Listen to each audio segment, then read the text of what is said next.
कामचलाऊ सरकार के प्रधानमंत्री पद की शपथ लेने वाले नोबेल पुरस्कार विजेता मोहम्मद यूनुस ने अपना पहला ही बयान ऐसा दे दिया कि सब चौंक उठे।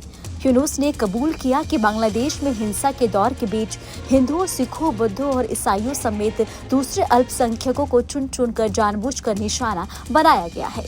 बहरहाल बांग्लादेश में अंतरिम सरकार के नए प्रमुख मोहम्मद यूनुस ने राजनीतिक संकट से जूझ रहे देश में अल्पसंख्यकों पर हमले के मुद्दे पर खुद को अलग कर लिया। श्री मोहम्मद यूनुस से राजनीतिक उथल पुथल के बीच दंगों से जूझ रहे बांग्लादेश में हिंदुओं, बुद्धों और ईसाइयों सहित अल्पसंख्यकों पर हमले के मुद्दे पर पूछा गया तो यूनुस ने हमलों से खुद को अलग कर लिया और कहा कि यह एक साजिश है। उन्होंने कहा कि नई सरकार साजिश को खत्म करेगी और सभी की सुरक्षा सुनिश्चित करेगी। इससे पहले भारत के प्रधानमंत्री नरेंद्र मोदी ने बांग्लादेश में अंतरिम सरकार के प्रमुख के रूप में शपथ लेने पर मोहम्मद यूनुस को शुभकामनाएं दी। पीएम मोदी ने उम्मीद जताई कि जल्द ही सामान्य हालात बहाल होंगे और उससे देश में हिंदुओं और अन्य अल्पसंख्यक समुदाय की सुरक्षा सुनिश्चित होगी। गौरतलब है कि नोबेल पुरस्कार विजेता अर्थशास्त्री मोहम्मद यूनुस ने बांग्लादेश में अंतरिम सरकार के प्रमुख के रूप में शपथ ली। आपको बता दें कि राष्ट्रपति मोहम्मद शहाबुद्दीन ने राष्ट्रपति भवन में आयोजित एक समारोह में 84 वर्ष यूनुस को पद की शपथ दिलाई। नौकरियों में विवादास्पद कोटा प्रणाली को लेकर अपनी सरकार के खिलाफ बड़े पैमाने पर विरोध प्रदर्शनों के बाद प्रधानमंत्री शेख हसीना ने इस्तीफा देने और भारत भाग जाने के बाद मंगलवार को यूनुस को अंतरिम सरकार का प्रमुख नियुक्त किया गया। तो वहीं सोशल मीडिया प्लेटफॉर्म एक्स पर एक पोस्ट में भारत के पीएम नरेंद्र मोदी ने कहा कि प्रोफेसर मोहम्मद यूनुस को उनकी नई जिम्मेदारी संभालने पर मेरी शुभकामनाएं।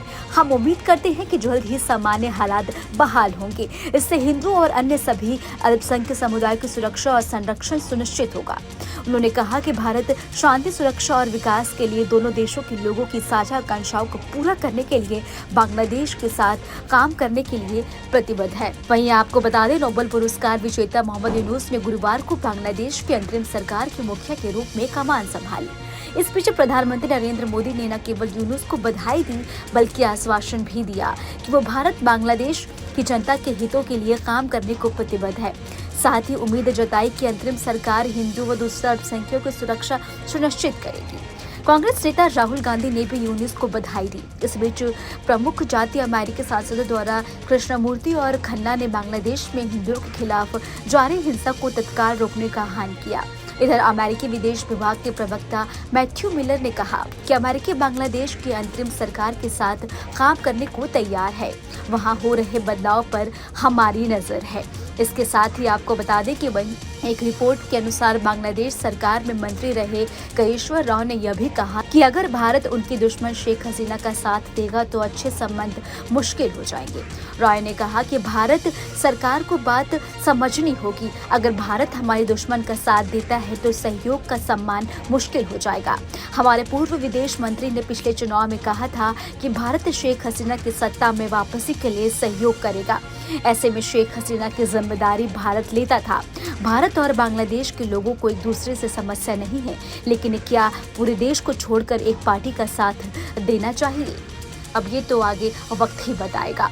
आपको हमारा वीडियो कैसा लगा हमें आप कमेंट बॉक्स में जरूर बताएं। देश में की तमाम और खबरों के लिए अपने इस चैनल को सब्सक्राइब करना बिल्कुल भी ना भूलें।